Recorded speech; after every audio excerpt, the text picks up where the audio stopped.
السلام عليكم ورحمة الله وبركاته. الله يسعد لي صباحكم مساكم بكل خير، يحميكم يحمينا، يرزقكم يرزقنا، يوفقكم يوفقنا، قولوا امين. رجعت لكم حلقة جديدة وفيديو جديد حيعجبكم وتاكلوا صبيعكم وراه وجودكم ابوكم ما اكل منه. هذا يا السادة يا الكرام حنعطيكم وصفة عن شلون نسوي النهش بالكسترد. هذا حلو مشهور كثير بالشام، بيسووه بالقشطة.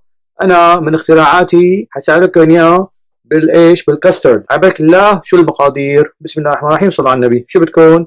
بدنا ورق البقلاوه او الفلودو بحراره الغرفه، بدنا زبده، بعدين بدنا صينيه للفرن، بدنا نحمل الفرن على 350 فرنهايت يعني 180 مئويه. بدنا للكاسترد بدنا 3 بيضات، كاسه ونص حليب كامل الدسم، ونص كاسه سكر، معه بدكم معلقه صغيره فانيلا وذره ملح، وبدنا قرفه، وبدنا سكر ناعم للاخير. هي هي خلصت. فهلا بنبدا على بركة الله. بسم الله الرحمن الرحيم. بندهن الصينيه تبع الفرن بالزبده والكنارات مثل ما شايفين. فردت ورق البقلاوه وغطيتهم بتشكيره مشان ما يشفروا. هلا بندهن هون كمان اللوح هاد عشان نحط عليها الورقه ورقه ورقه، وبرجيكم شو بنساوي. ناخذ ورقه ونفردها وندهنها بزبده. وهلا نجعدها تجعيد هيك على بعضها، شايفين شلون؟ بعدين بنلفها بنحطها بالصينية بالنص، بنسويها مثل وردة أو مثل حلزون. شايفين شلون؟ هيك على بعضها بنحطها بالنص، وبنساوي غيرها كمان، بنجيبها على بعضها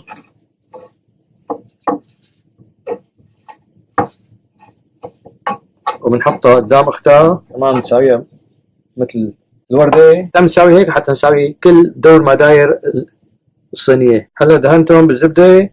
شايفين شلون؟ بدكم صينية أصغر صينية أكبر اللي انتم بدكم على حسب الكمية بدكم إياها. شايفين شلون؟ هلا إذا بدكم إياها هناش الشامي بالقشطة بيحطوا قشطة بالنص. إذا أنا بدي إياها بالكاسترد هلا برجيكم شو بساوي. هلا بنحط عليها شوية مثل ما قلت لكم قرفة قبل ما نحطها بالفرن على 350. بالوقت هذا بنساوي الكاسترد 3 بيضات مع كاسة ونص حليب كامل دسم، نص كاسة سكر، معلقة صغيرة فانيلا، ورشة ملح. هاي هي. طلعناها من الفرن، ما احلاها. بتاخذهاش عدنا نستنى عليها شي 10 دقائق ربع ساعه حتى تبرد شوي قبل ما نحط عليها الكاسترد. بعدين بنرجعها الفرن لشي 20 دقيقه ثانيه. بردت الصينيه. هلا بنحط شويه كاسترد وبسكن على الفرن. بعد من الفرن بتاخذ لعن، اسمعوا صوتها، سامعين؟ هلا بنرش عليها شويه سكر ناعم، وهي شويه قرفه كمان على الوش، وبنقدمها.